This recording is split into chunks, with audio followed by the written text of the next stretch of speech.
Bonjour tout le monde. Aujourd'hui, je vous retrouve avec une invitée qui s'appelle Julie et qui est aussi dans les thérapies alternatives.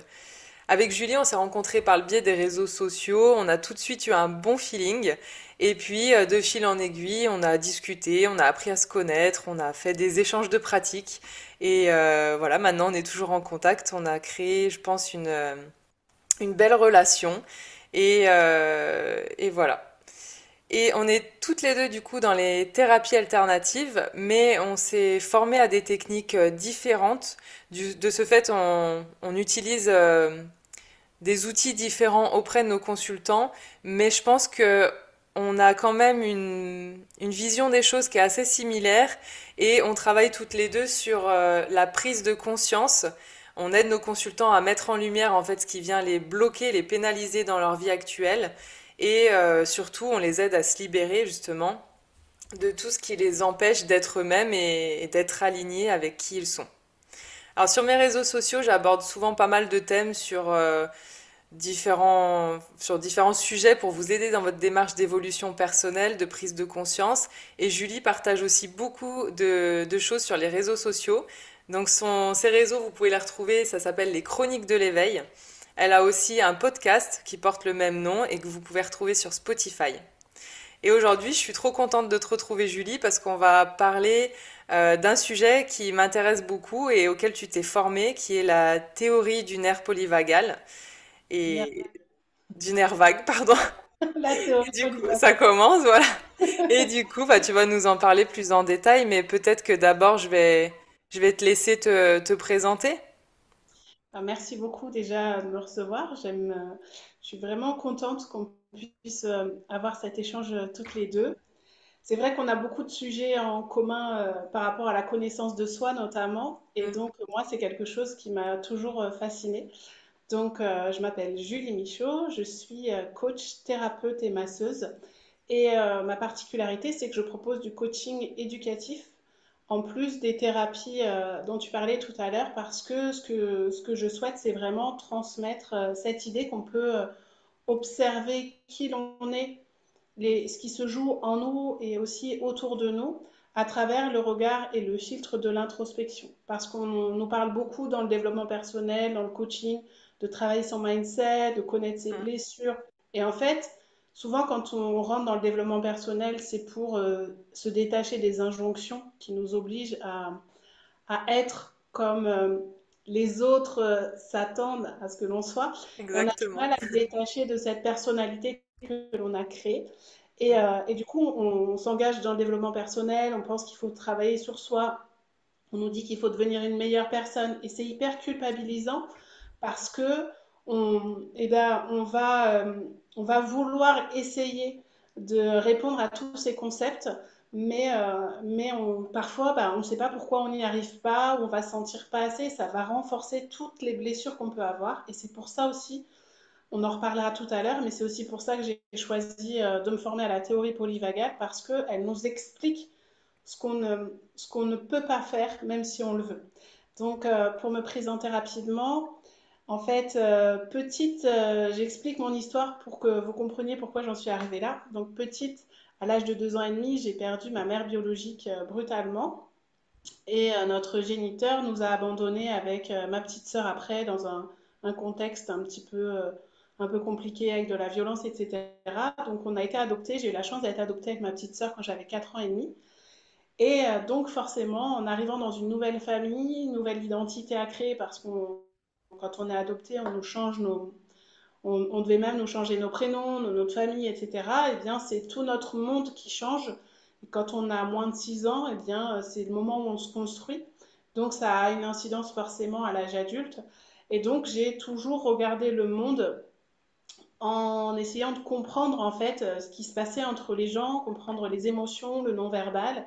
Et aussi, je me suis formatée un petit peu, eh bien, comme je me faisais adopter pour, je pense, par survie, pour être aimée de cette famille, je me suis mise dans un cadre de la petite fille sage et discrète. Mm.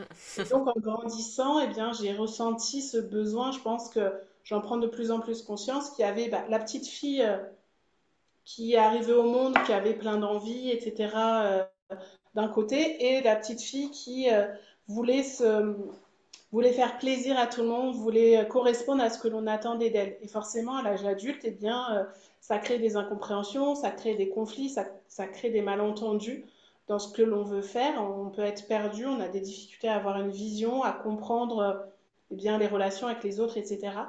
Et donc, euh, et donc, c'est comme ça que petit à petit, je me suis formée. J'ai commencé par le tarot, de version thérapeutique pour comprendre le parcours initiatique de la vie au travers les codes du tarot. Après, eh bien, forcément, comme je suis devenue maman, je voulais comprendre ce que vivait mon fils en tant que bébé. Et donc, je me suis, j'ai été accompagnée par une kinésiologue qui m'a recommandé la psychogénéalogie. Donc, je me suis formée à la psychogénéalogie parce que j'ai trouvé que cet outil de comprendre ce qu'on pouvait porter des mémoires de nos ancêtres et puis voir même sur mon propre fils les incidences et des comportements qu'il pouvait avoir bébé qui ne lui appartenaient pas. Mm.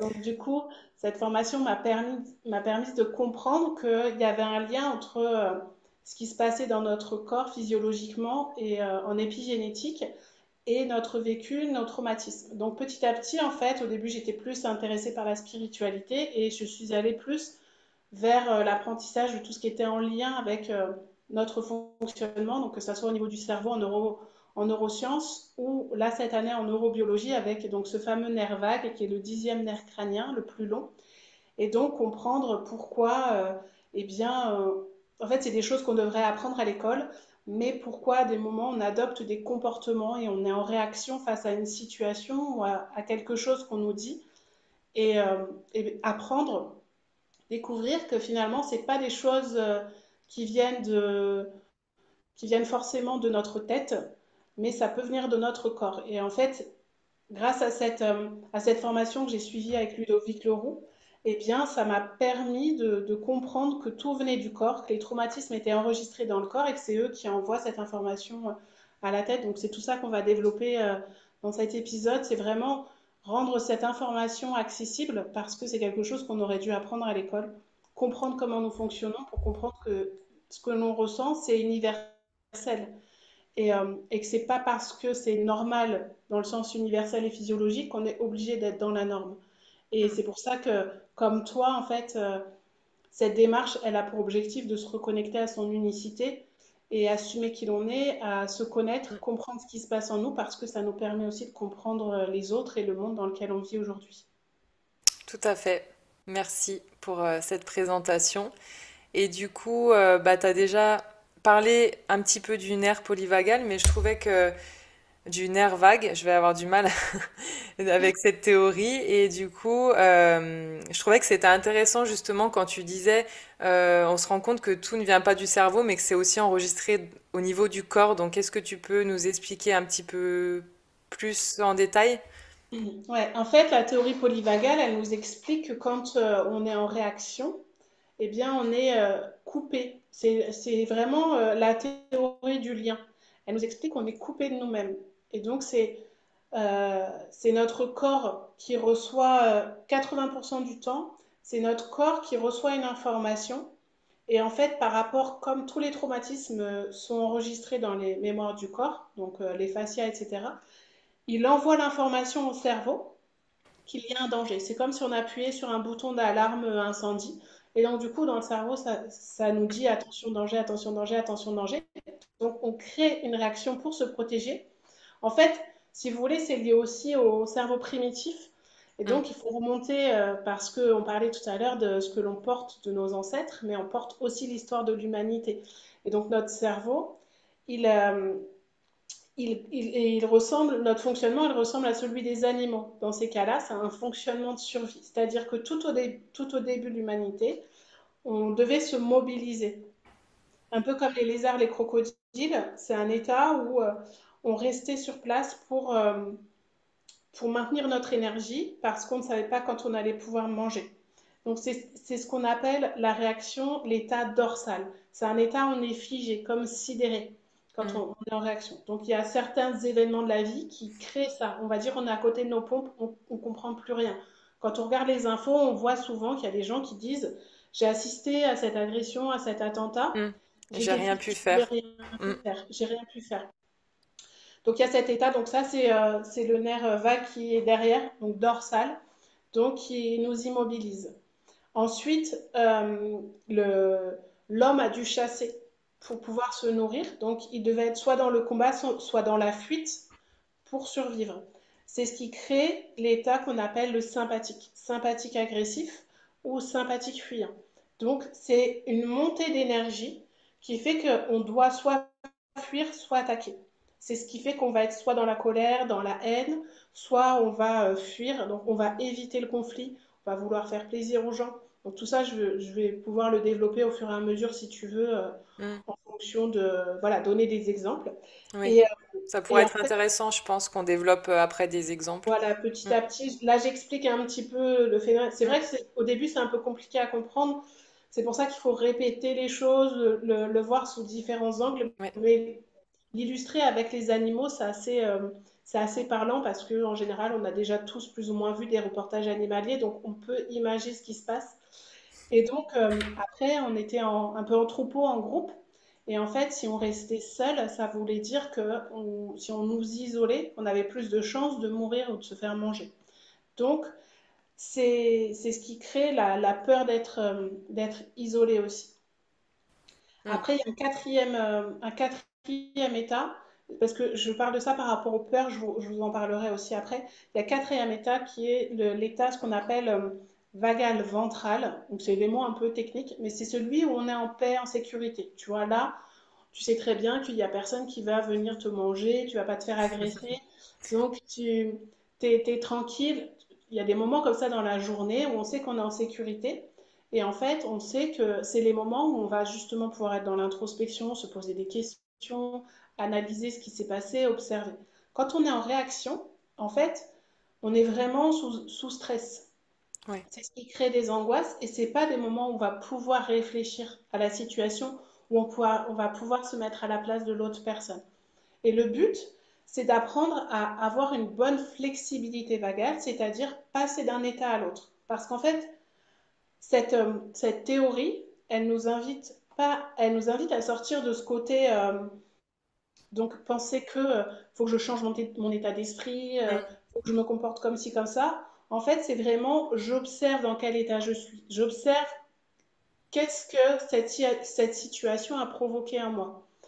Et on va, en faisant ça, on va observer que parfois, on va réagir automatiquement par habitude ou par loyauté familiale, tu vois. Ah.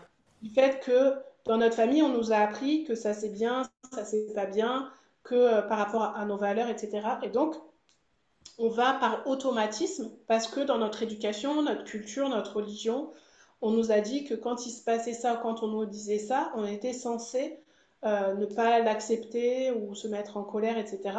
Et en fait, on va se rendre compte qu'à l'intérieur de nous, physiquement, il ne se passe rien. Et donc, ça nous permet aussi de nous remettre face à nos propres valeurs, à ce qu'on a envie d'être et ce qu'on a envie de faire. Donc, on observe cet état et on se rend compte que selon l'état dans lequel on est, donc nous on a un exercice, ça s'appelle la carte où on va visiter, en fait, c'est un petit peu comme une visualisation où on va inviter les gens à se connecter à des situations où justement ils ont senti de la colère, Mm. ou alors ils se sont sentis complètement en état de sidération ou en état de paix, et ils vont se rendre compte que la façon de se percevoir, de percevoir les autres et de percevoir le monde est totalement différente. Et c'est ce qui fait que parfois, même avec les mêmes personnes, nos proches, nos collègues de travail, etc., eh bien, selon l'état, on va les trouver stupides, ou on va les trouver méchants, ou on va trouver la situation injuste. Et puis, alors que quand on est en paix, tout se passe bien, on va trouver que le monde est beau, que Mm. on vit des choses extraordinaires avec eux, pourtant ce sont les mêmes personnes. Donc c'est vraiment pour montrer que tout est une question de perception et d'histoire qu'on se raconte par rapport à ce que l'on est en train de vivre. Le but, c'est pas d'être tout le temps dans le monde de oui-oui, tout Oui. le temps tout est joyeux, tout est... Parce qu'il y a ça aussi dans, je parlais tout à l'heure, des injonctions du développement personnel et Mm. de la spiritualité. J'en Et avais ça, parlé aussi dans une vidéo en disant que la pensée positive, justement, c'est pas être dans un monde ça des ouais, bisounours, quoi. Ça n'a Mm, rien à voir avec ça. mm. C'est pour ça que ce que tu partages résonne vraiment avec ce que je partage parce que c'est vraiment ça. Ok, en fait, après, on peut avoir des mantras pour nous motiver, etc. Mais Oui, en bien fait, sûr. si on n'est pas en confiance, c'est vraiment la pleine confiance. Si on n'est pas en confiance parce qu'on se sent en insécurité par rapport à quelque chose, on peut se répéter, je suis riche, je suis belle, je suis en Oui, bonne ça santé. changera pas. Si une partie de nous pense que c'est faux, Mm, elle va nous saboter. C'est ce qui va créer les auto-sabotages, c'est ce qui va créer cette dévalorisation. En mm, fait, c'est vraiment une façon d'aller explorer les choses différemment pour se rendre compte que on n'est pas obligé d'être tout le temps positif, mm. que chaque état peut être utile, on n'est pas obligé de le subir, donc on peut aussi organiser nos journées en fonction de nos états. Et donc, ça va vraiment changer notre vie parce qu'on va arrêter de s'imposer des choses, c'est-à-dire arrêter de s'imposer des réactions. On dit aussi que quand on est en réaction, c'est comme quand on était enfant. En fait, quand on est enfant, on n'a pas les outils et là, le niveau de conscience pour se mettre à la place de quelqu'un d'autre et Mm. comprendre que ce parent-là, notre parent, en fait, il est en colère parce qu'il a appris une mauvaise nouvelle, il est fatigué. On va croire que c'est directement en Oui. lien avec nous. Mm. Et le problème, c'est que quand on devient adulte, on va continuer à croire que quand une personne réagit de cette façon face à nous, c'est en lien avec notre valeur. Donc on va se sentir par exemple dévalorisé et c'est ce qui va créer en fait la rupture de lien avec la personne où on va être sur la défensive ou l'attaque. Mm. Et l'objectif, c'est de se dire qu'aujourd'hui on est adulte et on est en capacité de savoir comment on veut répondre de façon adaptée à la situation. Et donc, c'est d'accueillir aussi le fait que, eh bien, parfois on est en réaction et c'est pas grave, on l'observe. Et cette réaction, elle vient nous dire quelque chose, comme Mm. pour les émotions, comme pour les peurs. Et C'est on un va, message en fait, cette c'est ça. réaction. Cette réaction est là vraiment pour, c'est une alarme pour nous dire que on a un message à entendre, parce qu'il y a une partie en nous. C'est comme s'il y avait une petite partie en nous qui disait écoute-moi, écoute-moi. Mm. Et qu'est-ce que je voulais dire par rapport à ça? Donc, c'est aussi nous dire que on n'est pas obligé d'être, si on se sent pas intéressante, eh ben, c'est pas grave, on n'est pas obligé d'être tout le temps intéressant. Par Mm. contre, de temps en temps, on peut s'affirmer pour se sentir écouté. On n'est pas obligé toujours de subir et de s'effacer. Si on a l'impression que toute notre vie, on nous a pas écouté, on nous coupait la parole, etc. Eh bien, c'est de se dire, oui, mais là, ce que j'ai à dire, c'est important. Donc, dans ce moment-là, je vais activer mon énergie, je vais me mettre en sympathique et je vais m'affirmer. Mais je Oui. suis pas obligée d'être en colère tout le temps pour me faire entendre. Oui, parce qu'il y a des gens justement qui ne se sont, enfin, ils se sont tellement pas sentis écoutés, entendus qu'après ils coupent la parole, ils parlent fort, on n'entend que, en fait, ils se mettent, en fait, c'est C'est soit l'effet en excès, soit l'effet inverse où ils se disent je parle plus et je dis plus rien. Mais souvent, oui, il y a des personnes qui se mettent hyper en avant et on a l'impression qu'elles ont une confiance en elles absolue, alors qu'en fait, c'est tout l'inverse et c'est une insécurité qui vient créer ce ça. comportement. Et le fait en fait de voir tes propres insécurités, eh bien, tu vas voir les insécurités des autres. On Mm. parle aussi de, ça s'appelle la neuroception. C'est de comprendre, il y a des exercices qu'on peut faire quand on fait des stages ou des ateliers, c'est-à-dire on va ressentir l'énergie de l'autre. Tu t'es déjà retrouvé dans une pièce avec quelqu'un, tu le vois débarquer dans ton bureau, dans ton salon, en fonction si c'est ta vie perso ou pro, et tu sens, même si l'autre ne veut pas te le dire, qu'il est en Il y a colère quelque ou chose qu'il qui va pas. Mm. y a quelque chose qui ne va pas. Et en fait, son énergie, son système nerveux va se connecter au tien. Donc il y en a, les énergéticiens, ils vont dire que c'est une histoire d'énergie, mais Oui. en fait, c'est tout ce que tu apprends là, c'est la même chose que ce qu'on apprend en énergétique, etc. Après, Donc, peu importe comment on l'explique, mais en tout cas, c'est ça se ça. produit. C'est ça. C'est que, en fait, quand on est en contact avec quelqu'un, il va nous mettre dans son état, il va nous co-réguler, en fait, c'est de la co-régulation, va nous transmettre son état. Donc, par Mm. exemple, nous qui sommes dans des métiers d'accompagnement, c'est quelque chose d'en avoir conscience, c'est hyper important parce que si toi, tu n'es pas en sécurité, si tu n'es pas en vagal ventral, donc dans cet état de paix, prêt à recevoir et à accueillir l'autre, parce qu'il y a ça aussi dans le monde énergétique, on nous dit tout le temps, il faut se protéger, protège-toi des personnes que tu Ouais. reçois, etc. Mm. Donc oui, il y a le côté au niveau des énergies, si tu vas dans des choses un petit peu avec des entités et tout, ok. Mais Oui. après, quand tu es dans de l'accompagnement classique, tu n'es pas obligé d'être là. Enfin, ça, c'est mon conception et c'est pour ça aussi que j'ai choisi cette formation parce que j'aimais bien ce côté-là.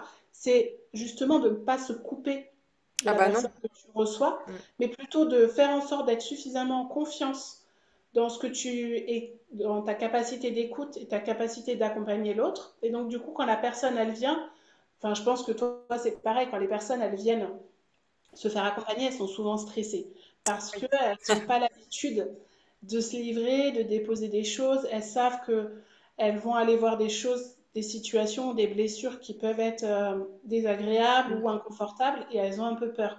Donc Oui. quand elles arrivent, elles ont besoin d'avoir quelqu'un qui est en sécurité, qui les rassure. En tant que parent, en tant que même quand tu as un ami ou si ton conjoint a besoin de soutien, il a besoin que tu sois dans cet état. Si toi, tu es dans un état d'insécurité, forcément, ça va créer Mm. cette rupture de lien et chacun reste dans son monde à vouloir comprendre, en fait, enfin, à vouloir prouver qu'il a tort ou qu'il a raison. Tu Oui. vois. Donc, c'est vraiment déjà la base de comprendre ce qui se joue en nous. Mm. Après, il y a toute une approche médicale, entre guillemets, qui fait qu'il y a un lien, parce que le nerf vague, il touche les organes. Donc, c'est Oui. aussi ce qui crée les sensations. Si, par exemple, tu as un torticolis, eh bien, ça va te mettre en survie parce que tu n'as pas la capacité à voir le danger qui arrive. Donc, par exemple, dans les exercices de neuroception, la personne, elle va se mettre autour de toi ou pour que tu ressentes. C'est quand elle est derrière toi, par exemple, tu as une sensation de danger. C'est comme quand on prend les transports en commun, il y a des gens, ça les angoisse, ou quand il y a quelqu'un qui vient de parler, qui vient se coller à toi, etc. En fonction de ton vécu, eh bien, tu peux te sentir oppressé, voilà. Et donc, c'est d'apprendre à vivre avec ces situations-là pour plus que ça soit des situations d'angoisse aussi. Mm. Et ça aide beaucoup, la théorie polyvagale, elle aide beaucoup. À la base, elle est arrivée en France pour former des ostéopathes. Et D'accord. le formateur qui était là, lui n'était pas du tout ostéo, il était coach plutôt en neurosciences. Et sa formatrice, Déborah Dana, elle lui a dit, parce qu'il lui a dit, qui est-ce qui partage tout ça en France, elle lui a dit ce sera toi. Et donc il a écrit un livre qui s'appelle Le Nerf Vague. Et lui, c'est un grand timide. Mm. Donc il disait que la théorie polyvagale, pour lui, c'était vraiment la science de la chance. Ça apprenait à avoir de la chance. Et en fait, c'est totalement. Enfin, chacun a sa façon de percevoir les choses, mais il y a des gens, ça va beaucoup les aider s'ils font des crises d'angoisse, par exemple. Parce que, en fait, je te disais tout à l'heure, d'abord, on observe ce que l'on ressent. Ensuite, on l'accueille, on le respecte, c'est-à-dire qu'on sait que c'est un moyen de protection. Donc on sait que si la colère ou si la fuite ou l'incapacité de bouger, la procrastination, etc. est là, au lieu de se flageller, de culpabiliser, eh bien on va aller voir ce qui se passe. Après, on va trouver des ressources qui vont nous aider eh bien, à revenir dans un état de paix et pas à être angoissé tout le temps parce qu'en fait, le problème, et c'est un problème qui est quand même récurrent dans notre société aujourd'hui, c'est que quand on a un stress ou une peur, eh bien, le formateur dit on est censé la procrastiner. C'est-à-dire que là, par exemple, on a ce rendez-vous toutes les deux, il y a une visio, donc ça peut être quelque chose de stressant. Mais c'est pas logique que ça n'aurait pas été logique qu'on stresse depuis hier. Mm.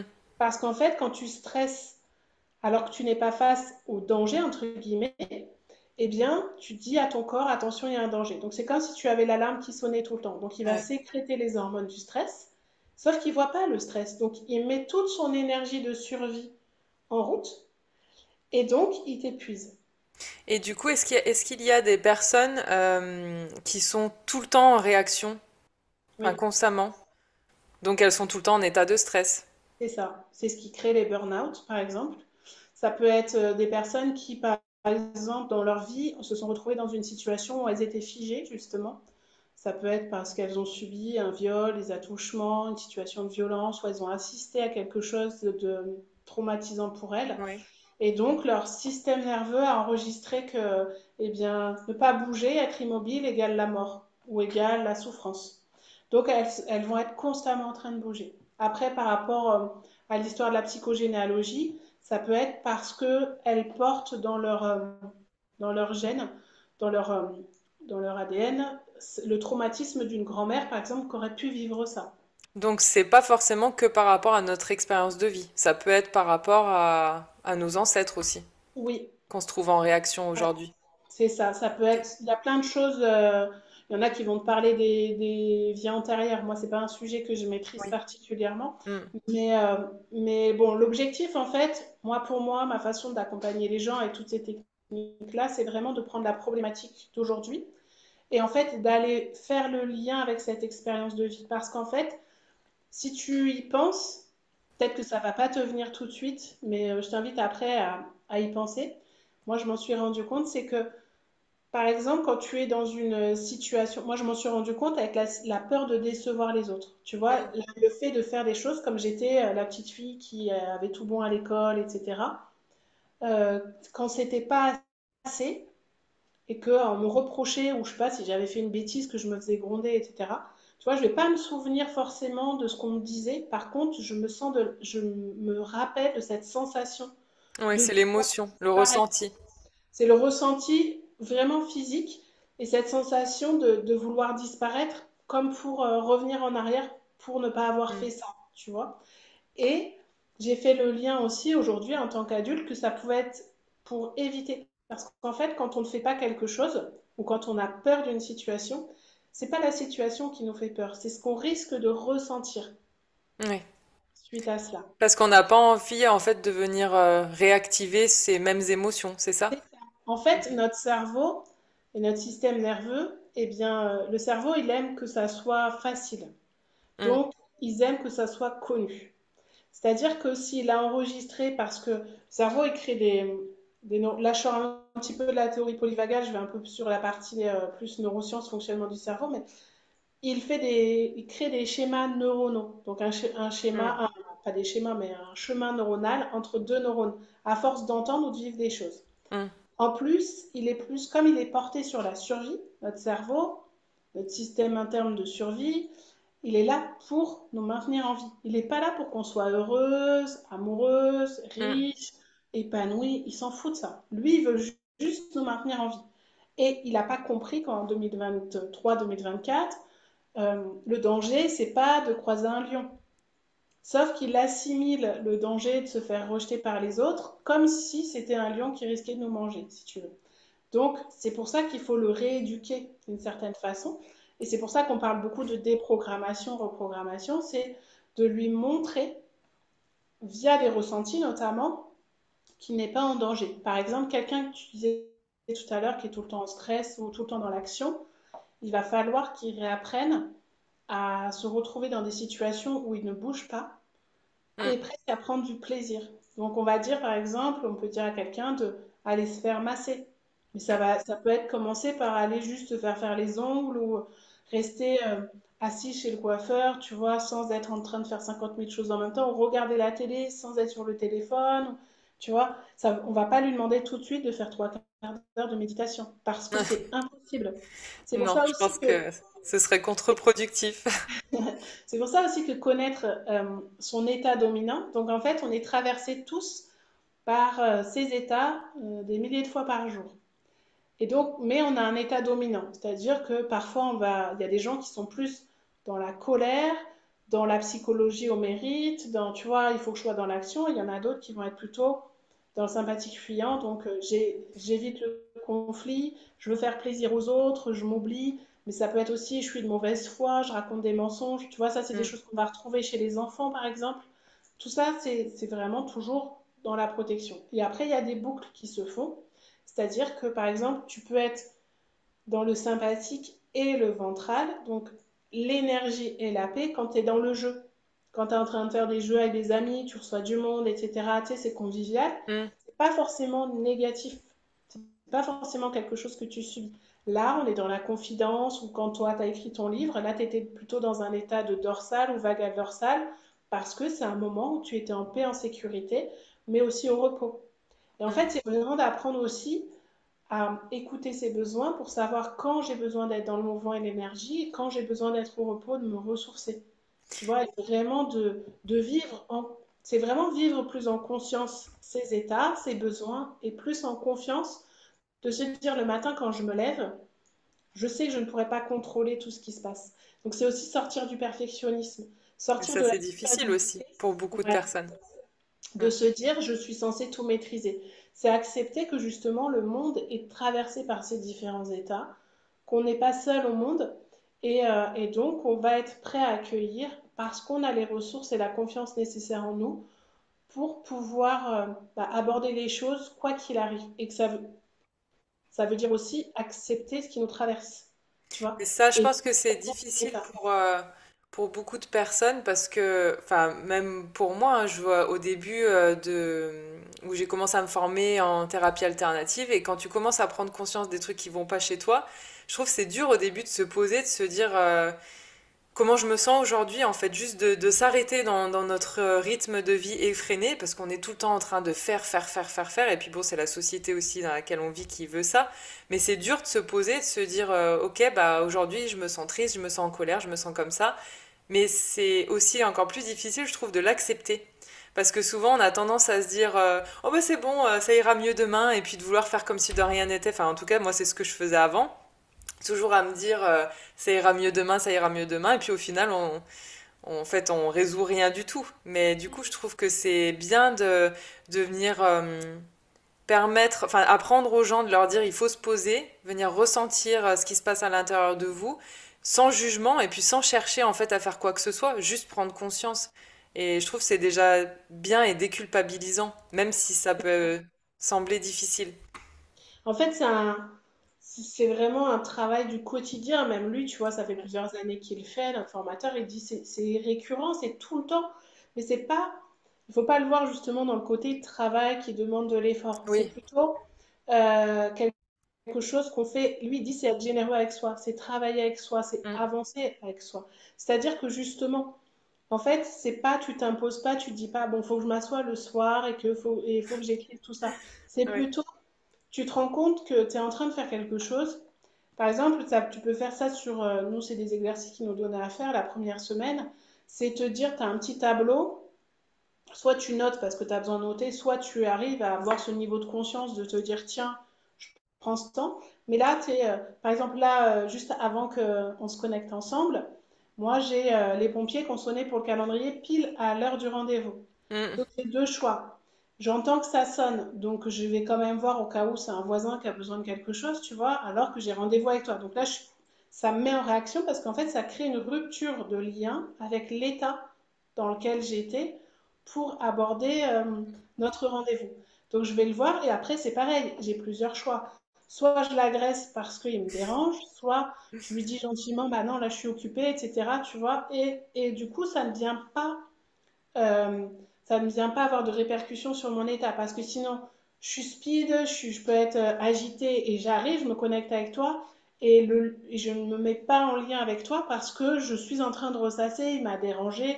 Et en fait, ce que je voulais dire aussi par rapport au cerveau, c'est qu'il va mettre le focus sur tout ce qui prouve qu'il a raison d'être dans cet état. Oui. Parce qu'il faut en moyenne 5 interventions positives pour compenser un événement négatif. Et Oui. c'est pour ça qu'on est plus intéressé par les nouvelles, les informations qui sont pas agréables. C'est pour ça qu'aux infos, c'est toujours des événements dramatiques. C'est pour ça quand on va parler des gens, on va moins souvent commenter les trucs extraordinaires qui leur arrivent ou qu'ils font. On va plutôt être là à critiquer, voir tout ce qui va mal, etc. Donc en fait, c'est vraiment aussi prendre conscience, simplement observer les histoires qu'on se raconte et la paire de lunettes à travers laquelle on Oui. va regarder les choses, vraiment ce qu'on va penser de l'autre et ce qu'on va penser de soi. Et donc, le but, c'est de se dire, là, tiens, il est venu, ça a créé une rupture avec mon état, comment je réagis? Si je m'étais mise en colère, j'aurais pu revenir et puis me dire, bon, en fait, c'est pas lui qui m'a mise en colère. C'est parce qu'il m'a coupé dans ma concentration, dans ce que j'étais en train de faire, parce que là, ça vient, par exemple, toucher mes valeurs. Si moi, il faut absolument que je sois ponctuelle, que j'ai mon côté encore perfectionniste de petite fille qui fait bien les choses, je vais me dire, oh là là, qu'est-ce qu'elle va penser de moi? J'arrive en retard au rendez-vous. Tu vois, il y a tout ça qui vient se manifester. Je lui envoie un texto, mais le temps que j'envoie le texto, au final, ça me fait perdre encore plus de temps. Tu vois, il y a toutes ces pensées qui viennent tout le temps. Mm. Et en fait, c'est juste d'observer et de se dire, ok, est-ce que c'est vraiment grave si on commence une minute plus tard? Est-ce que bah, je lui envoie le message pour la prévenir, qu'elle se sente pas elle aussi, tu vois, que tu te sentes pas rejetée. Donc, et donc, tout à l'heure, je parlais des trois peurs archaïques. c'est les peurs qui justement créent ces états. Il y a l'impuissance, donc c'est ce moment où justement tu te sens immobile, tu sais pas quoi faire, donc c'est quand tu apprends un décès, tu as été Mm. cambriolé, ou tu vis un accident, quelque chose de brutal. Il y a l'incapacité, donc c'est tous ces moments où tu ne sais pas comment tu vas pouvoir faire les choses, etc. Tu vas avoir peur d'être critiqué, tu te sens pas assez. Et il y a la peur de l'isolement. Donc c'est pour ça qu'on a cette peur d'être rejeté ou d'être abandonné. Donc, Ok. donc en fait, c'est toutes ces peurs, elles sont reliées dans ces trois peurs archaïques. Donc c'est de voir, voilà, quelles peurs viennent se manifester et de se dire, ok, en fait, là, ce qui s'est passé, c'est juste que mon corps, il a eu peur de mourir, il a eu peur de souffrir. Mm. Soit parce que ça a touché ces peurs-là, soit parce qu'à un moment dans sa vie, il y a quelque chose qui lui a dit que cette situation était dangereuse. Et ça, Ok. c'est pas obligatoirement des traumatismes lourds, tu vois. Et ce que j'ai aimé dans cette formation, c'est que il s'est servi d'enseignements de psychiatres et de psychologues, et, enfin, de personnes, grands spécialistes sur le trauma, sur donc la théorie polyvagale et sur l'accompagnement. Et on parle aussi d'accompagner les gens avec compassion, Mm. tu vois. Et donc d'aller voir les traumas, mais avec compassion, c'est-à-dire que en fait, on n'écoute pas, on n'achète pas l'histoire de la personne. C'est-à-dire qu'on va pas la laisser raconter toute sa vie pendant 3 heures. C'est qu'on va dire, ok, alors là, qu'est-ce que vous vivez? Eh bien, je vais prendre l'exemple là d'une personne que j'ai eue récemment Mm. qui me dit, j'ai pas le temps de prendre du temps pour moi pour savoir ce que je veux faire dans ma vie, pour changer de métier, etc. Et en fait, quand on a été vraiment qu'on a échangé, qu'on a été voir un petit peu faire le lien avec ce... Ça s'appelle les objectifs de survie. En fait, tu as des objectifs de vie, tu te dis, bah, demain, je veux changer de métier ou je veux changer de vie parce que j'en ai marre de subir ma vie, je me sens mal. Eh bien, on va aller voir quel est l'objectif de survie qui t'empêche de mettre en place des actions. Et moi, je ne sais pas toi, mais en ce moment, il y a beaucoup de gens, bon, j'accompagne surtout des femmes, qui me disent, ah oui, mais là, à cause du métier que je suis en train de faire en ce moment, je ne peux pas prendre le temps pour savoir ce que j'ai vraiment envie de faire dans ma vie, ce qui me donne du sens. Tu Mm. vois? Et là, c'est vraiment un comportement de survie qui se met en place. Ça va être un comportement de fuite où elles vont faire autre chose à la place. Et on va se rendre compte que, là, en l'occurrence, c'est quelqu'un qui trouve que, bah, du coup, c'est un peu, je veux dire vulgairement, le bordel dans sa vie ou dans sa maison. Tu vois, elle se sent, comme tu disais tout à l'heure, tout le temps bah, oppressée avec tout ce qu'elle a à faire. Et en plus, elle est maman solo. Et en fait, en réalité, si tu vas voir, elle pourrait choisir d'avoir ce temps pour le faire. Mais elle ne le fait pas parce que quand elle était petite, que sa chambre était en bordel, bah, sa mère, elle venait lui dire qu'elle allait tout jeter et tout. Donc elle se sentait nulle Mm. quand c'était le chaos dans sa chambre. Donc aujourd'hui, quand elle a l'impression que c'est le chaos dans sa vie, elle se sent nulle et pas assez, donc elle ne va pas oser. Et son système nerveux va l'empêcher de passer à l'action parce qu'il lui dit attention, c'est là tu vis dans le chaos, donc tu vois, enfin il y a tout un truc comme ça qui Mm. parfois, voilà, c'est pas forcément des événements très graves. Oui, c'est ce que tu disais, on n'est pas obligé d'avoir vécu des gros traumatismes pour avoir des blocages dans notre vie. Ça peut être des petites phrases qu'on nous a répétées ou qui nous ont blessés peut-être aussi, sans forcément qu'elles soient répétées tout le temps, mais en tout cas que ça a créé chez nous C'est un qu'un état de stress et un traumatisme, c'est quelque chose qui a été trop difficile pour nous mm, à encaisser, si tu veux, à digérer, à accepter. C'est pour ça que pour moi, c'est hyper important de proposer un accompagnement qui soit basé vraiment sur ce que toi tu ressens. C'est pour ça qu'on va se connecter à ce que tu ressens.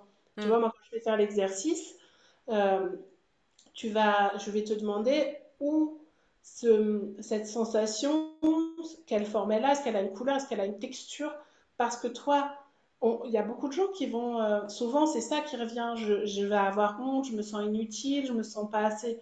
Il y a des millions de personnes qui pensent ça, mais chacun va le ressentir mm. différemment. Et donc, c'est à partir de ce ressenti qu'on va aller voir, on va aller revisiter la sensation et on va par exemple, tu vas me dire, dans telle situation, je me sens honteuse, je me sens nulle, j'ai envie de disparaître. Et je vais te dire, oui, mais est-ce qu'il y a des situations où, je sais pas, par exemple, où tu étais en groupe, si c'est le fait d'être avec des gens ou de te présenter à des inconnus, voilà. Est-ce qu'il y a des moments où tu es en groupe et là, tu te sens en confiance, tu oses être toi, tu sens qu'il y a un échange, etc., tu vas me dire oui, je vais te dire de te connecter à cette sensation. Et en fait, ça s'appelle la pendulation. Tu vas passer d'une sensation à l'autre pour montrer à ton corps.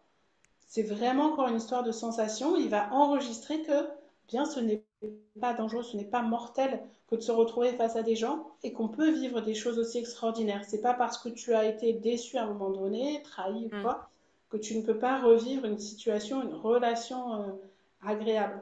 Et que comme aujourd'hui, tu sais comprendre ce qui se joue en toi, eh bien, quand tu sens que tu es avec quelqu'un et que c'est inconfortable, etc., tu vas aller voir pourquoi ça te met en réaction et ensuite, en fonction de ça, tu vas faire le choix de continuer ou pas la relation avec la personne. Ok, Mais c'est vraiment un GPS intérieur. oui. Parce que des fois aussi, peut-être on a du mal avec certaines personnes et on peut peut-être se dire c'est qu'on n'a pas de feeling tous les deux. Mais c'est Mm, peut-être juste parce qu'en fait la personne elle te met en réaction. Donc c'est peut-être ça. elle pourrait tout à fait te correspondre pour une relation amicale ou de couple, mais en fait elle te met tellement en réaction, c'est trop difficile pour toi et tu préfères te dire peut-être j'ai pas le feeling, enfin je sais pas. Oui, ou alors c'est toi qui déclenche quelque chose aussi chez elle. Peut-être, ouais. Tu vois, ça peut être les deux et du coup lui est sur la défensive ou elle est sur la défensive parce qu'elle ne sait pas comment gérer ce que toi, si toi à l'inverse t'es très en confiance et qu'elle, elle se sent pas assez, Mm. eh bien peut-être qu'elle va se comparer et se sentir nulle et se dire non, non, mais moi, je mérite pas quelqu'un comme ça, je mérite pas son amitié. Et en fait, le fait de voir les insécurités chez les autres, ça, enfin moi je sais qu'aujourd'hui j'ai fait le choix de ne plus les nourrir. C'est-à-dire que si je sens quelqu'un vient me titiller pour nourrir sa blessure, Mm. eh bien je vais pas lui donner d'eau à son moulin. Je vais pas lui dire bah oui, tu as raison de penser que t'es pas assez, que tu es nulle, que tu es méchante, etc. Non, je vais lui dire écoute, voilà moi, quand tu te comportes comme ça, voilà moi ce que ça vient provoquer chez moi. Mais moi, j'ai fait le choix, voilà, je me choisis, je me respecte. Donc, si tu veux qu'on ait des relations, comme tu disais, amicales ou professionnelles, voilà. Et en fait, c'est d'être capable de se connaître suffisamment et de connaître ses règles du jeu, de connaître ses propres normes pour pouvoir dire à l'autre, voilà comment moi j'envisage ma vie, mes relations, ma façon de faire. Donc, ok ou pas, maintenant tu connais ma façon de fonctionner, mais je ne vais pas perdre du temps en fait à te dire que oui, tu es nul, que oui, tu m'as fait du mal, ceci, cela. Tu vois, enfin, c'est d'exprimer sa vérité aussi. Mais par contre, je pense que pour pouvoir exprimer sa vérité, il faut quand même avoir commencé à faire un bon travail sur soi et surtout à s'être posé avec soi-même et se dire bah déjà qu'est-ce que je ressens, enfin comprendre d'où ça vient nos réactions, qu'on est plein de peur à cause de telle ou telle situation et puis surtout bah, que du coup ça joue sur, sur nos relations. Mm. Mais je pense qu'il faut déjà avoir fait un petit travail en amont pour pouvoir Ah bah c'est ça en fait, ce que je percevoir te tout dis, ça. c'est pour ça que moi, mon objectif, c'est vraiment de rendre autonomes les gens dans leur introspection Mm. pour qu'au quotidien, ils soient pas... Parce il y a ça aussi, c'est qu'il y a des gens qui vont avoir tendance à subir leur vie et à toujours attendre que quelqu'un leur dise ce qu'ils doivent faire. Ouais. Donc, qui vont se référer et être très dépendants de leur thérapeute, par exemple, parce que justement, ils se sentent tellement nuls, etc., qu'ils ne savent pas comment gérer. Et en fait, c'est une façon de responsabiliser aussi bah, les personnes que l'on accompagne, mais de la même façon nos enfants, Mm.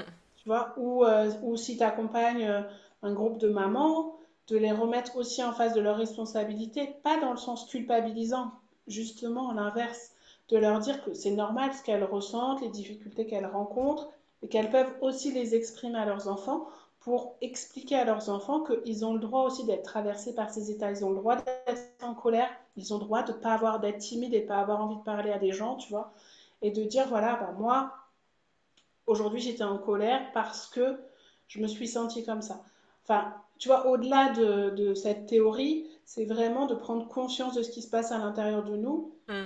Pour, comme la psychogénéalogie, ça aide à guérir et à pas transmettre à nos enfants ce que l'on a vécu, les traumatismes de la famille et de réparer au lieu de répéter ce qui a pu se Ouais. passer, eh bien, c'est aussi d'être, de montrer l'exemple aux générations, même si on n'a pas d'enfants, mais aux générations suivantes, nos neveux et nièces, etc., des enfants qu'on peut rencontrer dans notre entourage, de montrer que plus on s'autorise à être nous-mêmes, dans notre vulnérabilité, plus on va leur permettre aussi de s'autoriser à être eux, tu vois. Mm. Et en fait, je pense que ça, par rapport à tout ce qui se passe dans le monde, c'est aussi une façon de contribuer au monde en disant, si chacun avait ce filtre-là pour s'observer, observer les autres, on serait moins dans l'égocentrisme.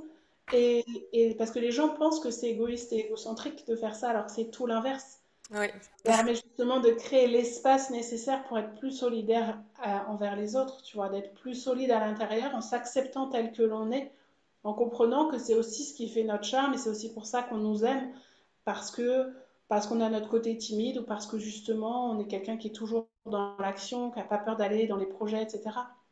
Donc, Et puis de toute façon, quand on commence à s'accepter soi, on accepte plus facilement aussi les autres. Parce que, enfin, quand on s'accepte tel qu'on est et qu'on accepte nos défauts et d'être pas bien tous les jours c'est ça. mm, c'est plus facile justement après d'accepter les autres. Et puis même, c'est par rapport à ce que tu disais, tu sais, tu parlais de la conscience. Donc là, on a assez hérité nos peurs, c'est souvent des réflexes archaïques.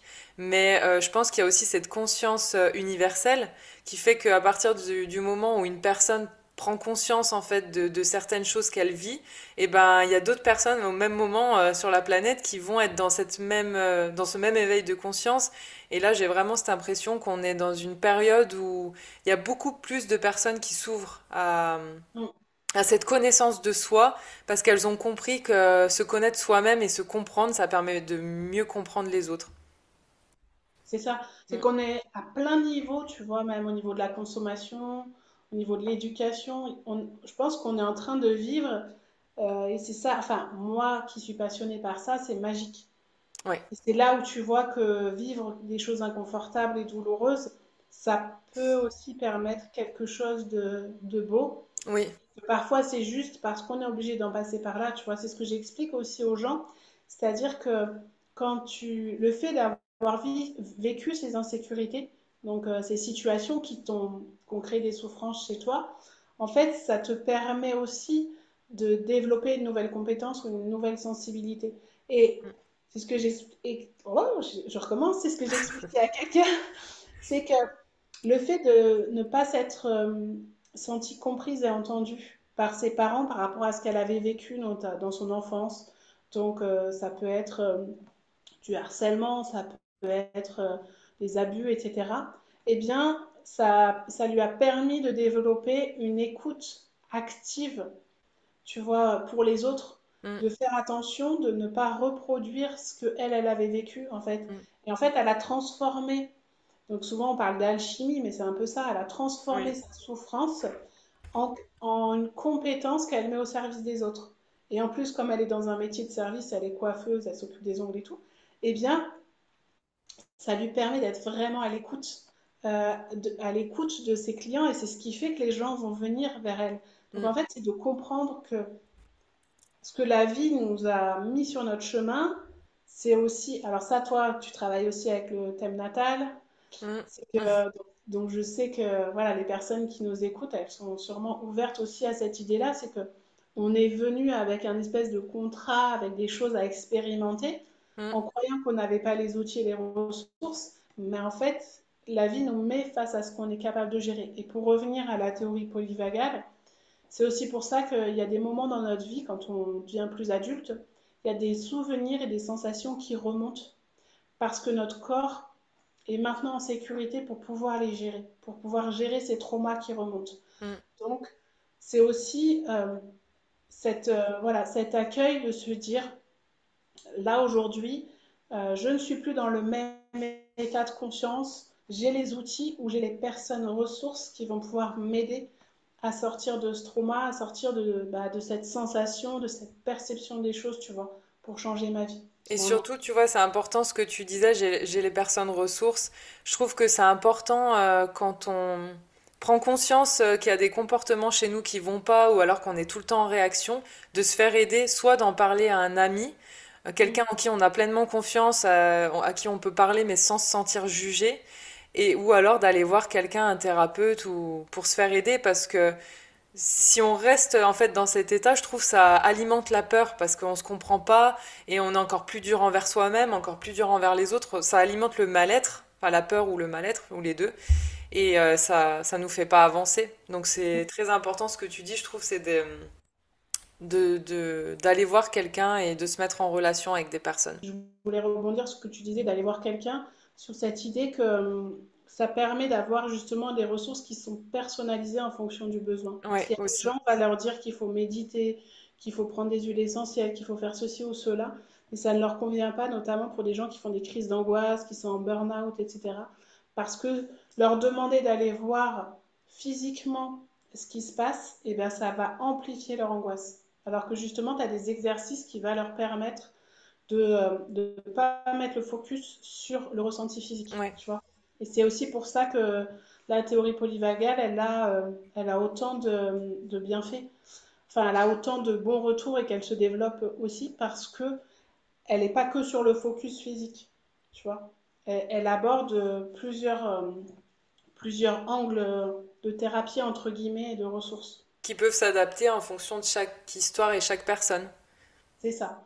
C'est qu'on va te proposer en fonction de ce que tu es en capacité de faire ou de vivre, on va te proposer un exercice qui va plus soit être un exercice physique, soit un exercice de respiration, soit de méditation, soit d'évacuation des traumas par des tremblements du corps, soit ça peut être des exercices où on va te conseiller et ça, c'est des choses que tu peux faire seul.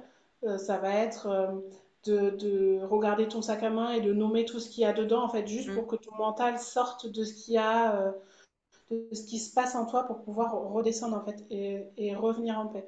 Merci beaucoup, Julien, en tout cas, de nous avoir parlé de cette théorie. Je trouve que c'est hyper intéressant et je pense que ça peut intéresser beaucoup de personnes pour déculpabiliser déjà et pour mieux se comprendre. Et donc, si vous voulez contacter Julie, bah, vous pouvez la contacter par ses réseaux sociaux ou je sais pas si tu préfères avoir J'ai un mon autre site moyen. internet, Ah oui, donc bah, je te donnerai les liens. Tu pourras les mettre avec la vidéo si tu veux ou le podcast. Donc c'est www.juliemichaud.com. Et les réseaux sociaux aussi, vous pouvez me contacter en direct. En général, je propose un échange soit par écrit, même par SMS pour les personnes qui préfèrent, ou par téléphone pour un échange découverte, pour que je puisse voir avec vous en fonction de votre problématique si je peux vous aider avant de faire un rendez-vous. Donc ça peut se faire à distance ou en Provence, à Carpentras. voilà. Voilà. Merci beaucoup, Julie. Merci à Je te toi, dis Léna. à bientôt, j'espère pour un prochain échange. Merci, à bientôt. À bientôt.